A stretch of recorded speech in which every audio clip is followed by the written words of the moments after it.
இல்ல இல்ல அமைச்சர் ஏன் அப்படி பேசினாங்கன்னு நமக்கு தெரியல. ஆனா எதிர்கட்சியா இருக்கும்போது இங்க பாருங்க, மாண்புமிகு தமிழக முதல்வர் ஐயா ஸ்டாலின் அவர்கள் எதிர்கட்சி தலைவராக இருக்கும்போது கொடுத்த அறிக்கை கடிதம் அனுப்பியிருக்காரு. இது அவர் கையில் தானே, அவர் அறிக்கை தான். அதுல என்ன அவர் சொல்லிக்காரு பாருங்க.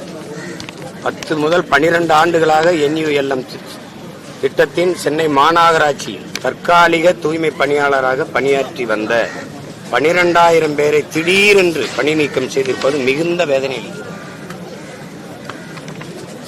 கொரோனா போன்ற பேரிடர், வர்தா, இந்த நிவர் போன்ற புயல்கள் மற்றும் கொரோனா பேரிடர் காலத்தில் நெருக்கடி மிகுந்த காலகட்டங்களில் தூய்மை பணியாற்றியவர்கள், அது மட்டுமின்றி 90% மக்கள் பட்டியலின வகுப்பை சார்ந்தவர்.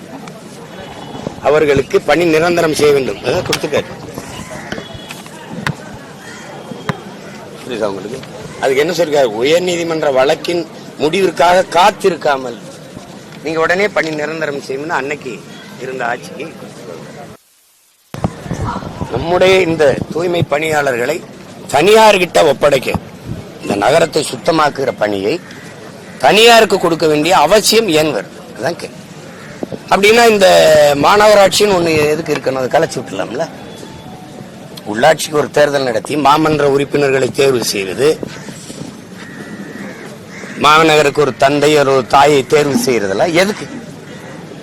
அது என்னதான் செய்யும்னு சொல்லுங்க. அது என்னதான் செய்யும்?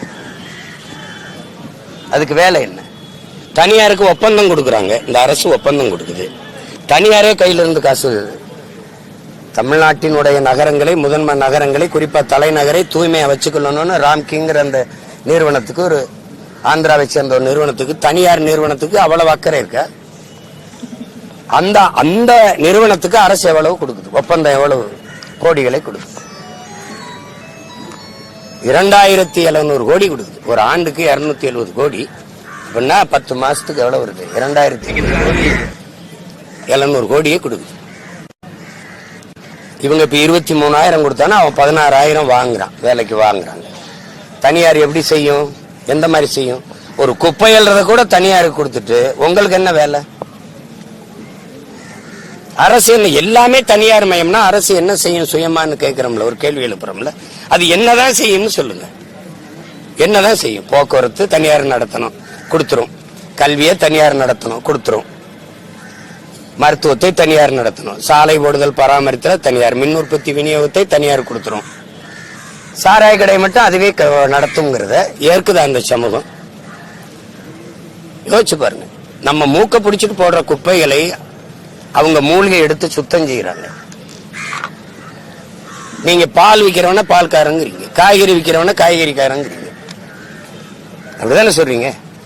அப்ப குப்பையை போடுறவனையில குப்பைக்காரன்னு சொல்லணும். அதை அள்ளி எடுத்து சுத்தம் பண்றவன நீங்க குப்பைக்காரங்கிறீங்க. இது எப்படிப்பட்ட சமூக கட்டமைப்பு பாரு. காய்கறி விற்க வர்றவர் காய்கறிக்காரர், பால் விற்க வர்றவர் பால்காரர், குப்பையை போடுறவன் குப்பைக்காரன் இல்ல. உங்க எல்லாருக்கும் தெரியும். எல்லாரும் பயந்து கிடக்கும்போது முன்கள பணியாளர்கள்னு சொன்னீங்க. கொரோனா நேரத்துல பெரும் புயல் காலங்கள்ல இன்னைக்கு புயல் ஒரு விழுந்துட்டா, ஒரு மரம் விழுந்துட்டா உடனே வெட்டி துப்புரப்படுத்தணும், வெள்ளத்துல மூழ்கிட்டா அதெல்லாம் அவங்கதான் களத்துல நிக்கிறாங்க. இப்ப நீங்க தனியாருக்கு கொடுத்தா என்ன நடக்கும்? அவங்க பணி நிரந்தரம் கேட்கிறாங்க. பணி நிரந்தரம் செய்யறதுல 12 ஆண்டுகளுக்கு மேல வேலை செஞ்சுட்டாங்க. பணி நிரந்தரம் செய்யறதுல இருக்கிற இடையூறு என்ன? ஒரே காரணம், உங்கள்ட்ட நிதி இல்ல, நிதி வளமை இல்ல, அவ்வளவு பண பற்றாக்குறை இருக்குதுன்னு சொல்றீங்க. இப்ப மகளிருக்கு உரிமை தொகைன்னு 1000 கொடுக்குறீங்க. இளம் பெண்களுக்கு புதுமை பெண் அப்படின்னு ஒரு 1000 கொடுக்குறீங்க. படிக்க தம்பிகளுக்கு தமிழ் மகன் ஒரு 1000 கொடுக்குறீங்க. அதுக்கு பணம் எவ்வளவு வருது? ஒரு ஆண்டுக்கு 12,000 கோடி அதுல செலவழிக்கிறீங்க. இந்த ஊரங்களும் சமாதி கட்டி நூலகம் கட்டி எல்லாம் திறக்கிறீங்கல்ல, அதுக்கு எவ்வளவு செலவழிக்கிறீங்க? சிலைகள் வைக்கிறதுக்கெல்லாம் எவ்வளவு செலவழிக்கிறீங்க?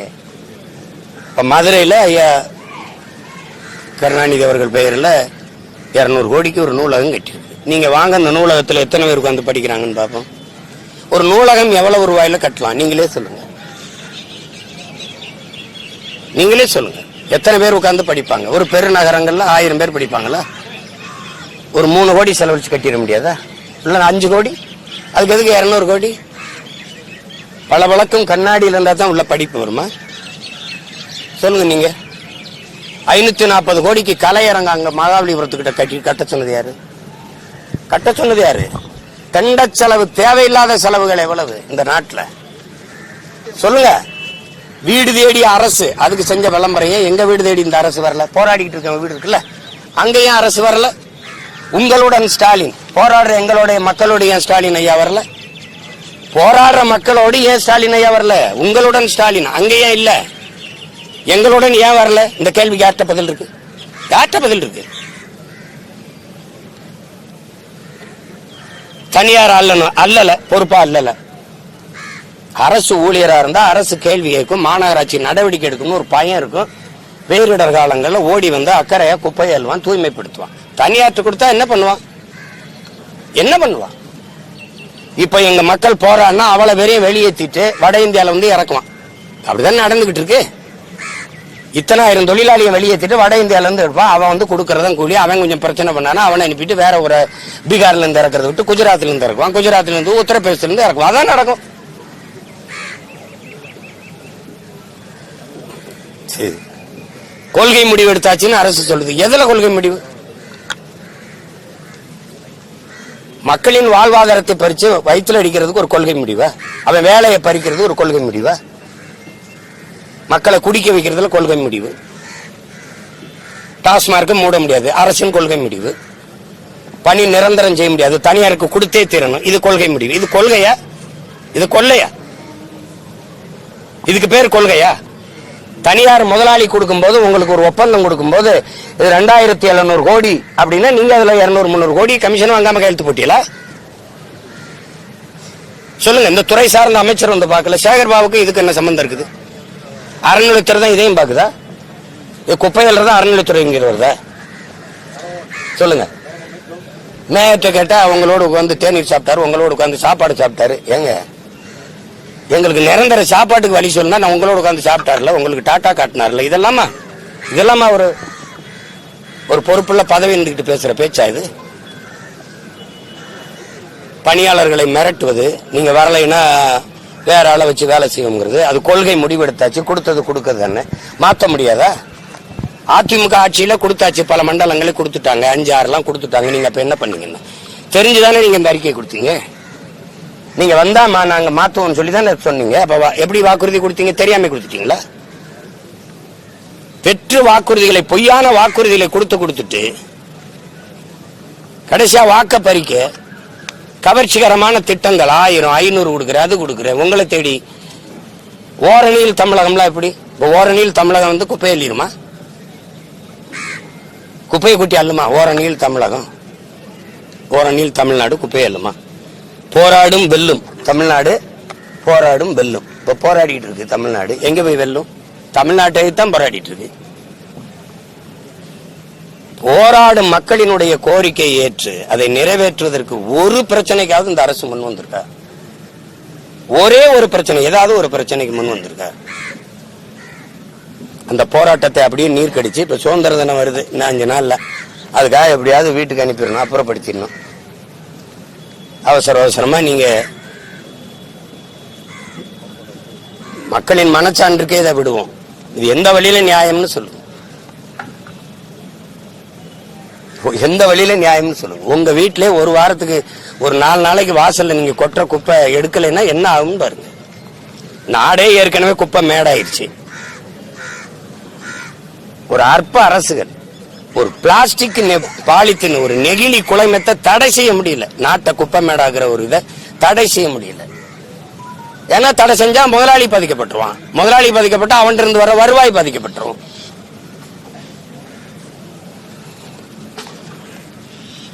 அவங்களுடைய கோரிக்கை மிக மிக நியாயமானது. அரசு அதை செவி சாய்க்கணும்.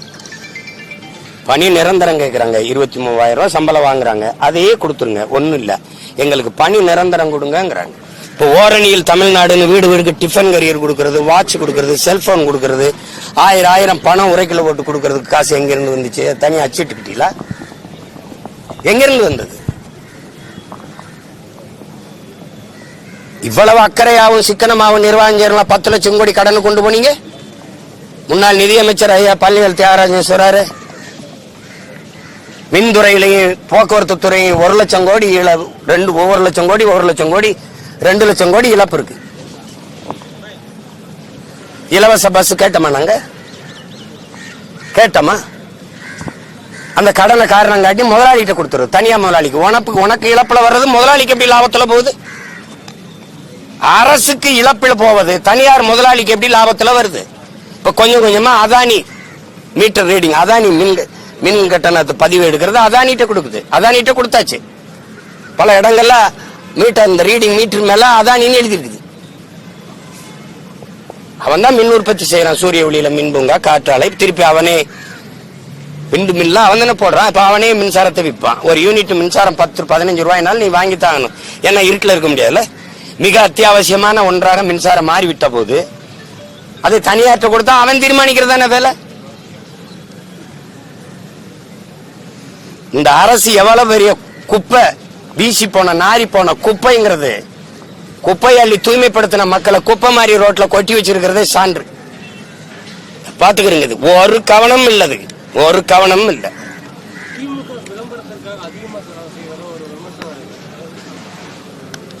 விமர்சனமா உண்மையா?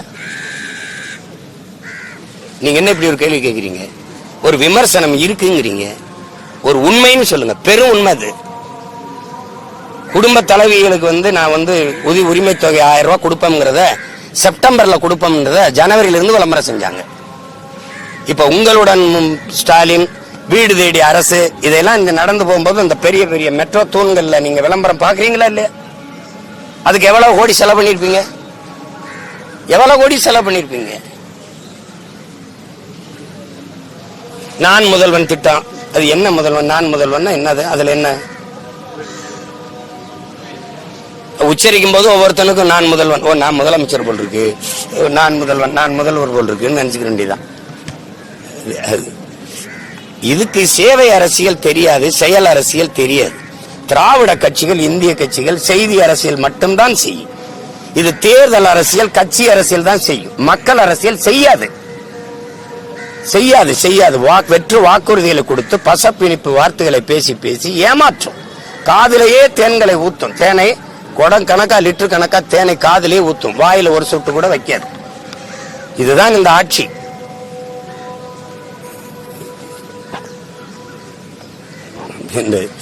ஒரு நாள் இந்த குப்பைகளை அள்ளி குப்பையோட குப்பையை அனுப்பாம இது விடியாது. இது வேற ஏதாவது கேளுங்க.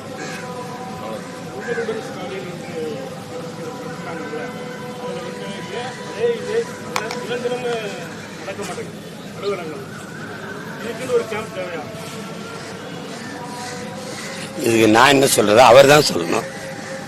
ஏன் நடக்க மாட்டேங்குது நான் என்ன சொல்றேன்?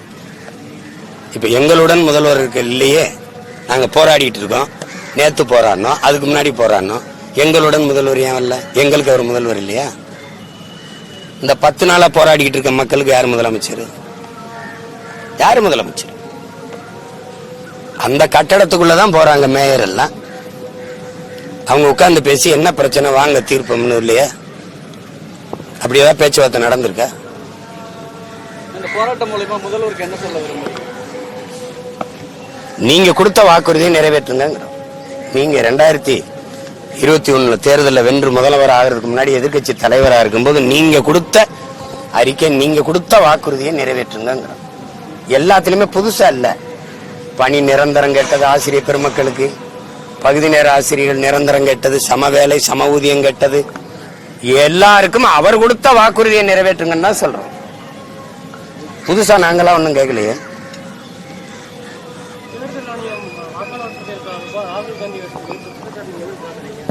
அது சரிதான், அது சரிதானே. அவர் தான் வலுவான ஆதாரங்களோடு தான் சொல்றாரு. அதை நம்ம மறுக்க முடியாதுல்ல. அது அந்த நிலைமை நாடெங்கிலும் பரவறதுக்கு முன்னாடி மக்கள் விழிப்புற்று எழணும், இல்லைன்னா கஷ்டம். இப்ப எங்களுக்கெல்லாம் இப்ப இந்த வட இந்தியர்கள் வாக்கு பெறுவது என்பது நாடற்றவர்களாக நாங்கள் விரைவில் ஆக்கப்படுங்கிறதுக்கு சான்றது. அது ஒன்றும் பண்ண முடியாது. எதிர்த்து போராடி தான் தகர்க்கணும். அது அதிகாரத்தில் இருக்கவங்க கவலைப்பட மாட்டாங்க. ஏன்னா தமிழர் அரசு அதிகாரம் தான் அதை பத்தி கவலைப்படும். திராவிடர் அரசு கவலைப்படாது. ஏன்னா அவங்களுக்கு அதை பத்தி கவலை கிடையாது. அவங்களுக்கு மொழி அழிவதோ, நிலம் வளம் களவு போவதோ, மலை வெட்டப்படுவதோ, மணல் அள்ளி விற்கப்படுவதோ, நீர் உறிஞ்சப்படுவதோ, மீத்தேன் ஈத்தேன் என்று நச்சு திட்டங்களால நிலம் நஞ்சாவதோ, காற்று விஷமாவதோ, படிச்சுட்டு பிள்ளைகள் வேலை இல்லாம வெளியே நிற்கிறது. நான் ஒரு கேள்வி கேட்கிறேன். படிக்க போகும்போது தமிழ் மகனுக்கு புதுமை பெண்ணுக்கு 1000 ரூபாய் படிச்சு நின்று 3 ஆண்டு படிச்சு பட்டம் பெற்று நின்ற பிறகு 1000 ரூபாய் யாரு கொடுப்பா? படிச்சுட்டு வந்துட்டு 1000 ரூபாய் தானே. வேலை கொடுப்பீங்களா? கொடுத்திருந்தா 3500 இடத்துக்கு 13 லட்சம் பேர் என் வேலையில தேர்வு எழுதுறான் தமிழ்நாடு தேர்வாணையத்தில். அதுக்கு என்ன தீர்வு இருக்குது? அப்ப வாக்கை குறிவச்சே தான் நகர்றீங்க. மக்களின் வாழ்க்கையை பற்றி ஒரு நொடி கூட சிந்திக்கிறது இல்லை. நீங்க ஒரு துளியும் சிந்திக்கிறது இல்லை. அதை பத்தி கவலையும் இல்லை உங்களுக்கு. திரும்ப திரும்ப ஓட்டையே குறி வச்சு நகர்றீங்க. நாட்டை பத்தி கொஞ்சம் கூட கவலைப்பட மாட்டேங்கிறீங்க. கவலைப்பட்டிருந்தா இவ்வளவு பிரச்சனைகள் பெரிய நிக்காது இல்ல. கடைசியா குப்பை அல்ற மக்கள் வீதியில வந்து போராடுற அளவு கொண்டு வந்துட்டீங்க. சிரிக்குது, உலகம் சிரிக்கும். சிங்கப்பூர் இப்படிதான் பண்ணிட்டு இருக்குதா உலக நாடுகள் எல்லாம்? இங்க கேட்டா கியூபாவை காப்போம்னு முதல்வர் கம்யூனிஸ்ட் கட்சி எடுக்கிற போராட்டத்துக்கு கியூபாவுக்கு என்ன பிரச்சனை? எதுவும் பிரச்சனையா? சொந்த நாட்டு மக்கள் போராடுற மக்களை காப்பாற்ற முடியல. கைது பண்ணிட்டு போறான். தினம் மீனவனை 14 பேர் 20 பேர். அதை தடுக்க முடியல. கடிதம் எழுதிட்டு இருக்காப்ல. கியூபாவை காக்க போறான். நீங்க காப்பாத்த போற கியூபா அப்படித்தான் வச்சிருக்கா? பள்ளிக்கூடத்தை தனியார் கொடுத்திருக்கா? கல்வியை மருத்துவத்தை தனியார் கொடுத்திருக்கா? போக்குவரத்தை தனியார் தான் நடத்துறானா? எல்லாவற்றையும் தன்னகத்தை வைத்து சிறந்த ஆட்சியை எப்படி கொடுக்க முடியுது? அவனால முடியும், உங்களால முடியாத? ஒரே ஒரு வளம், வெறும் கரும்பை மட்டும் வச்சுக்கிட்டு செய்ய முடியுது. ஏன்னா அவனுக்கு கனவு இருக்குது. ஒரு வளமும் இல்லாத சிங்கப்பூர் இப்படித்தான் நிக்குதா? குப்பையல்ற வீதியில் வந்து நின்னானா? யார் வந்து போறாங்க? சென்னையில பாதி கூட இருக்காது. உலகத்தின் எல்லா நாட்டு இளைஞனுக்கு வேலை கொடுக்கறானே எப்படி? ஒரு வளம் இல்லாம, கடலை தவிர எதுவும் இல்லையா அவனுக்கு? எப்படி கொடுக்கறான்? அவனுக்கு ஒரு கனவு இருந்துச்சு, நோக்கம் இருந்துச்சு. அவன் மக்கள் மீது, மண் மீது, நாட்டின் மீது ஒரு காதல் இருந்துச்சு. இங்க என்ன இருக்குது? வேற என்ன? தொடர்ச்சியா போராடுற மக்கள், எல்லா மக்கள்கிட்டயும் நீங்க போய் அவங்களுக்கு ஆதரவா நிக்கிறீங்க, அரசு எதிர்த்து.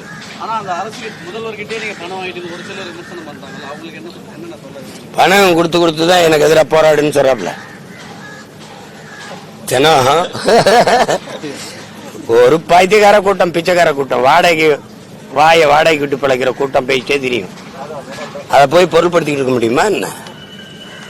RSS ஏத்தீங்கன்னா திமுக காசு வாங்குறது, திமுக ஏத்தீங்கன்னா RSS பிஜேபி காசு வாங்குறது. வாங்கி திண்டு பழகிட்டாங்கல்ல. அதனால எல்லாரையும் அவங்கள மாதிரியே நினைக்கிறது. நாய் நக்கி திங்கிற நாய்கள் வேட்டையாடி சாப்பிடுற புளியை பார்த்து என்ன தெரியும் அவனுக்கு? வேட்டையாடி சாப்பிடுற புளியை பார்த்து நக்கி திங்கிற நாய்களுக்கு என்ன தெரியும்? அது வாடியா பேசிட்டு இருப்பாங்க. வேற ஏதாவது